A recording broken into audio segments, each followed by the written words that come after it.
राधे राधे दोस्तों, स्वागत है आपका अपने चैनल सनातन धर्म पर।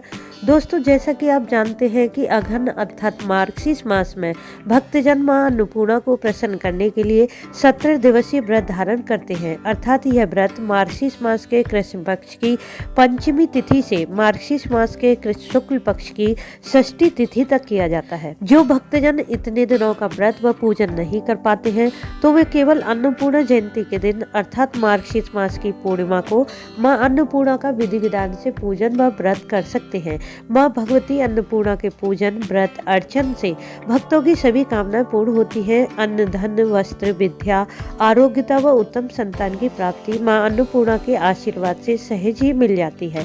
जो लोग मां अन्नपूर्णा का व्रत करने में असमर्थ हैं उन्हें मार्गशीर्ष मास के कृष्ण पक्ष पंचमी से मार्गशीर्ष मास के शुक्ल पक्ष की षष्ठी अर्थात 16 दिनों तक मां अन्नपूर्णा की कथा अवश्य पढ़नी और सुननी चाहिए। कथा सुनने से पहले अन्न ग्रहण नहीं करना चाहिए। यदि 15 दिनों तक कथा सुनना आपके लिए किसी कारणवश संभव न हो पाए तो अन्नपूर्णा जयंती के दिन अन्नपूर्णा माता की कथा अवश्य पढ़ें, जिससे माता की कृपा दृष्टि सदैव ही हम पर बनी रहे।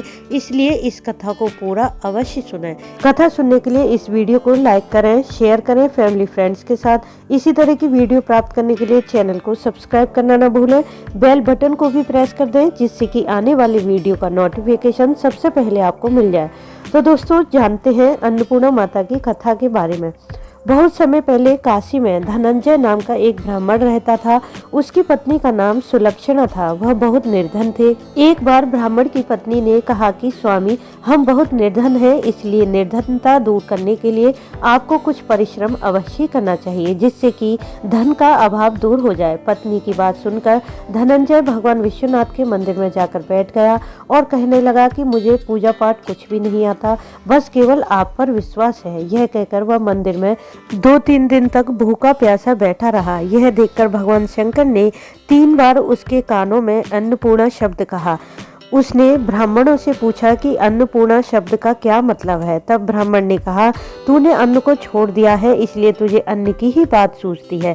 जा घर जाकर अन्न को ग्रहण कर। घर आकर जब उसने अपनी पत्नी से सारी बात कही तब वह बोली कि शंकर जी ने आपको यह मंत्र दिया है, आप उनकी पूजा करें। तब वह भगवान शिव के मंदिर में दोबारा से पहुंचा और उनकी पूजा पाठ करने लगा। महादेव ने आज्ञा दी कि तू पूर्व दिशा में जा। जब वह अन्नपूर्णा का नाम लेते हुए पूर्व दिशा में जाने लगा तो रास्ते में फल खाता हुआ और झरनों का पानी पीता हुआ कई दिन तक वह चलता रहा। वहां उसे चांदी सी चमकते हुए वन की शोभा दिखी। वहां एक सरोवर के किनारे बहुत सारी अप्सराएं बैठी थी। वह अन्नपूर्णा माता की कथा कह रही थी। यह अघन मास की रात्रि थी और इसी दिन से व्रत आरंभ था। धनंजय ने पूछा कि देवियों, तुम यह क्या कर रही हो और किसकी पूजा कर रही हो? तब उन्होंने कहा कि हम अन्नपूर्णा माता का व्रत कर रहे हैं। यह वही शब्द था जिसकी खोज में वह आया था। उसने कहा कि यह व्रत क्या है, व्रत की विधि क्या है, यह सब मुझे बताइए। तब अप्सराओं ने कहा कि यह व्रत 17 दिन के लिए किया जाता है और 17 गांठ का धागा रखा जाता है। यदि यह व्रत 17 दिन तक नहीं कर सकते तो 1 दिन का उपवास जरूर करें, और यदि यह भी संभव ना हो तो केवल मां अन्नपूर्णा की कथा सुनकर प्रसाद ले लें। कथा सुनने वाला कोई ना मिले तो पीपल के पत्तों को रखकर, सुपारी या घृत कुमारी वृक्ष को सामने रखकर, दीपक को साक्षी मानकर सूर्य, गाय, तुलसी या महादेव को कथा सुनाएं। बिना कथा सुने मुख में दाना न डालें, क्रोध न करें, झूठ न बोलें। इस व्रत के प्रभाव से निर्धन को धन, निसंतान को संतान, मूर्ख को विद्या, अंधों को नेत्र और बेरोजगारों को रोजगार मिल जाता है। मनुष्य की समस्त कामनाएं इस व्रत को करने से पूर्ण होती हैं। तब धनंजय बोला कि मेरे पास तो यह कुछ भी नहीं है, इसलिए मुझे भी इस व्रत का सूत दे दो। तब उन अप्सराओं ने इस व्रत को करने के लिए मंगल सूत उसको दे दिया। तब धनंजय ने यह व्रत पूर्ण श्रद्धा भाव से किया। व्रत पूरा होने पर सरोवर से 21 खंड की सोने की सीढ़ी हीरा मोती जड़ी हुई प्रकट हो गई। तब धनंजय अन्नपूर्णा माता की जय बोलता हुआ कई सीढ़ियां नीचे उतर गया। वहां उसने देखा कि करोड़ों सूर्य के प्रकाश से प्रकाशमान अन्नपूर्णा माता का मंदिर है, जहाँ मां अन्नपूर्णा सुवर्ण सिंहासन पर बैठी हैं और सामने भगवान शंकर भिक्षा लेने के लिए खड़े हैं और देवांगनाएं च्यवड़ ढुला रही हैं। धनंजय दौड़कर माता के चरणों में गिर गया और माता से प्रार्थना करने लगा। तब माता ने उसकी दुखी अवस्था को देखकर कहा कि तूने मेरा व्रत किया है, इसलिए तेरे कष्ट सभी दूर हो जाएंगे और माता ने उसकी जीभा पर बीज मंत्र लिख दिया, जिससे ब्राह्मण को अद्भुत विद्या का ज्ञान हो गया। थोड़ी देर बाद उसने पाया कि वह काशी के विश्वनाथ मंदिर में खड़ा है। माता से वरदान पाकर वह अपने घर आ गया और अपनी पत्नी को सभी बातें बताईं। अब उसका घर माता की कृपा से धन संपत्ति से भर गया, जिसके कारण उसके सभी सगे संबंधी आकर उसकी प्रशंसा करने लगे। उनमें से कुछ लोगों ने कहा कि धनंजय, तुम्हें इतनी धन संपत्ति तो मिल गई है, परंतु तुम्हारे कोई संतान नहीं है, इसलिए इस कमाई का भोग कौन करेगा? तुम्हें दूसरा विवाह कर लेना चाहिए। इच्छा न होते हुए भी धनंजय को दूसरा विवाह करना पड़ा। कुछ समय पश्चात फिर से अघन मास आया। तब धनंजय की पहली पत्नी सुलक्षणा ने अपने पति से कहा कि मां अन्नपूर्णा के व्रत से ही हमें सुख और संपत्ति प्राप्त हुई है, इसलिए हमें माता का आभार मानते हुए पुनः माता का व्रत व पूजन करना चाहिए।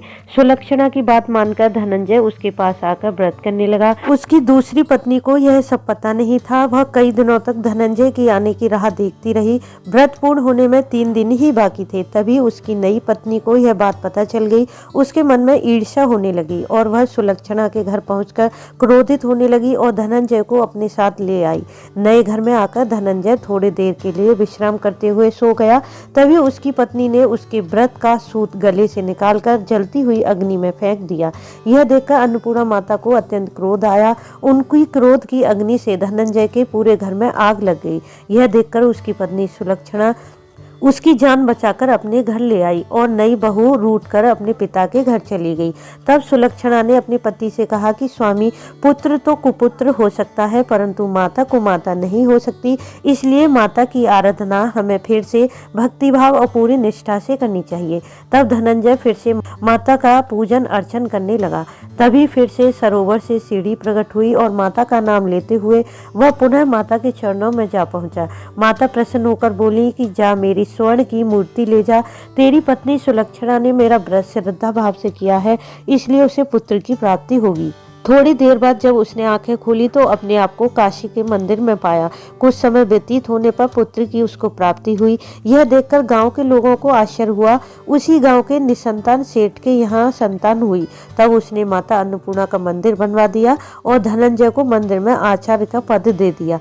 जीविका चलाने के लिए मंदिर की दक्षिणा और रहने के लिए सुंदर भवन और अपनी स्त्री और पुत्र के साथ वह सुखपूर्वक रहने लगा। इधर नई बहू के पिता के यहाँ चोरी हो गई और वह भीख मांगकर पेट भरने लगे। तब सुलक्षणा ने यह सुना तो उनके लिए नया घर, अन्न, वस्त्र की व्यवस्था उसने करवा दी। इस प्रकार धनंजय अपने पुत्र और पत्नी के साथ सुख शांति से रहने लगा। जिस प्रकार माता ने धनंजय और उसके भंडार भरे, उसी प्रकार से मां अन्नपूर्णा अपने सभी भक्तों का कल्याण करे। बोलो अन्नपूर्णा माता की जय। दोस्तों, इस वीडियो को लाइक करें, शेयर करें, साथ ही चैनल को सब्सक्राइब करके बेल बटन को प्रेस कर दें, जिससे कि आने वाले वीडियो का नोटिफिकेशन सबसे पहले आपको मिल जाए। वीडियो अंत तक देखने के लिए आपका धन्यवाद। राधे राधे।